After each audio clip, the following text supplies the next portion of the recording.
భవానీ శంకర్ గారు, గతంలో మనం ఆల్రెడీ అమ్మఒడి గురించి అయితే మనం డిస్కస్ చేసుకున్నాము. అయితే మీరు చెప్పినట్టు ఏంటంటే 12వ తారీఖున చూద్దామని సార్ మీరు కూడా ఆ రోజు అన్నారు వస్తుందా లేదని. ఈరోజు మరి 12వ తారీఖు వచ్చింది, మీరు ఏమంటారండి? ఏమైందన్న, మీ మీడియా వాళ్ళకి తెలియదు ఏం లేదు కదా. ఈరోజు ఏం చేశారు చంద్రబాబు నాయుడు గారు? ఈరోజు చంద్రబాబు నాయుడు గారును చిన్నబాబు గారు ఏం చేశారు? ప్రెస్ ముందుకు వచ్చి జీవోని రిలీజ్ చేస్తున్నామని చెప్పి డేటా లేదంట, అందుకనే బటన్ నొక్కి ఏదో వదిలేస్తారంట, తర్వాత డబ్బులు ఏవో జమ అవుతాయి, మొత్తం డేటా అంతా వచ్చిన తర్వాత అని చెప్పాను అంటున్నారు. మరి వాళ్ళు ఏం చేశారనేది మీరు నన్ను క్వశ్చన్ అడిగే ముందు మీకు తెలిసి ఉంటుంది కదా ఏంటనేది. ఈరోజు వాళ్ళు కూర్చొని మేము డేటా లేదు ఈరోజు చెప్పాం కాబట్టి ఇదంతా కూడా చాలామంది తల్లులు ఆసక్తిగా ఎదురు చూస్తున్నారు డబ్బులు పడతాయి అకౌంట్లో అని చెప్పని. చాలామంది తల్లులు ఆసక్తిగా ప్రజలు అనేవారు ఎప్పుడు కూడా నేను ఏదో ఇస్తానని అంటే మీరు ఖచ్చితంగా ఆశతో చూస్తారా చూడరా?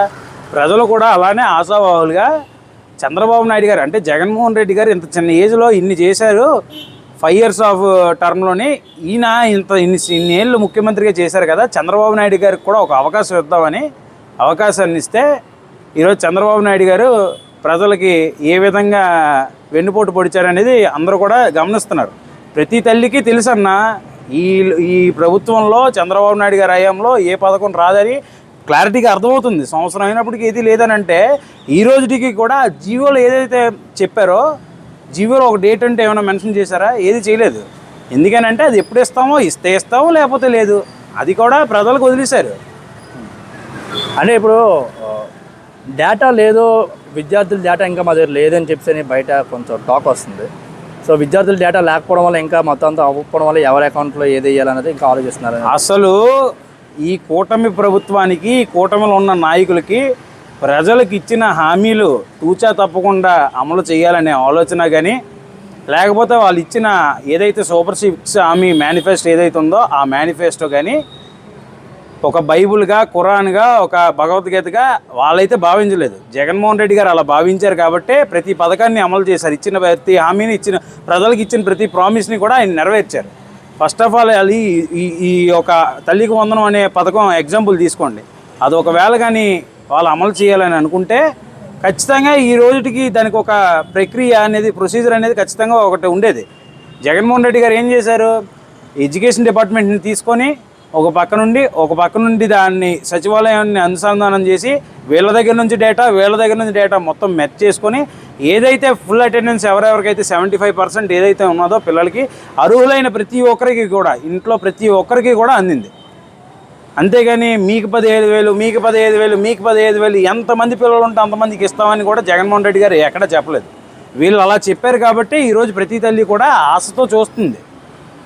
ఒకటి మాత్రం వాస్తవం అన్న, తల్లికి వందనం చంద్రబాబు నాయుడు దయ్యా కానీ తండ్రికి వందనం మాత్రం టైంకి అందుతుంది.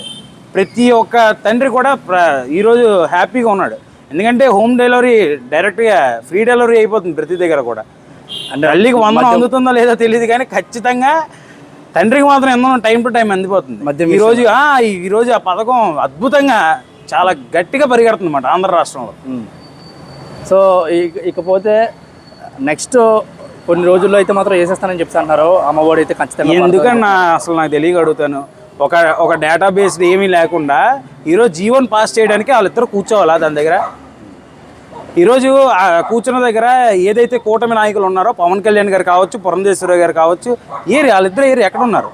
వాళ్ళు అనుకొని ఉంటారు బహుశా ఏమనంటే ఈయన కోసం మళ్ళీ మనం బ్యాడ్ అయిపోవడం అనవసరం. ఎందుకంటే సకల శాఖ మంత్రిగా లోకేష్ గారు వ్యవహరిస్తున్నారు కాబట్టి ఇంకా మళ్ళీ వీళ్ళ కోసం మనం ఫైట్ చేసి వీళ్ళని ఏదో కుర్చీలో కూర్చోబెట్టాలని మనం ఫైట్ చేసి బ్యాడ్ అయిపోయే కన్నా ప్రజల దగ్గర మనకి ఇచ్చిన శాఖల్లో ఏదో మనం చూసుకుంటే మంచిదనే ఆలోచనతో వాళ్ళు నాకు తెలిసి సైడ్ అయిపోయి ఉంటారు. ఇప్పుడే కాదు, ఒకసారి మీరు గమనించినట్టయితే ఏదైతే ఈ కూటమి మేనిఫెస్టో రిలీజ్ చేసిందో అప్పుడు కూడా బీజేపీ పార్టీ పార్టిసిపేట్ చేయలేదు దాంట్లో.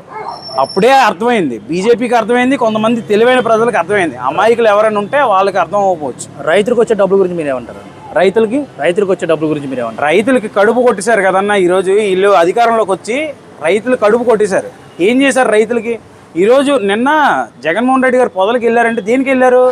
రైతులకి న్యాయం చేశారని వెళ్ళారా, అన్యాయం జరిగిందని వెళ్ళారా? అన్యాయం జరిగిందనే కదా ఒక ప్రతిపక్ష నాయకుడిగా ప్రభుత్వాన్ని నిలదీద్దామని వాళ్ళని ఓదార్దామని వెళ్ళారు. రైతులకు ఒకవేళ న్యాయంగా జరిగి ఉంటే అందరికీ జరుగుతుంది కదా. అది ఏ పంట అయినా సరే అందరికీ జరుగుతుంది కదా. రైతులు అనగానే అందరూ వస్తారు కదా. ఇప్పుడు పథకాల విషయంకి వస్తే కొన్ని పేర్లు వీళ్ళ మీద వేసుకున్న మాటలు అయితే వస్తున్నాయి. అంటే ఈ పథకం కూడా మేమే చేసాం, సెంట్రల్ది కూడా అని చెప్పి అంటున్నారు. ఫస్ట్ నుంచి చంద్రబాబు నాయుడు గారికి ఉన్న అలవాటు ఏంటి? హైదరాబాద్ నేనే తయారు చేశాను, ఫోన్ నేనే కనిపెట్టాను, ఏరోప్లేన్ ఎలా నడిపాలో పైలట్ నేనే నేర్పించాను, ఇవన్నీ చెప్పడం ఎలాగైతే అలవాటో చంద్రబాబు నాయుడు గారికి, ఇది ఏదైతే సెంట్రల్ గవర్నమెంట్ స్కీమ్స్ ఏవైతే ఇస్తుందో అవన్నీ కూడా నేనే ఇస్తున్నాను. ఒకటి జగన్మోహన్ రెడ్డి గారి పరిపాలన అనుకోండి, అది వేరేగా ఉంటుంది.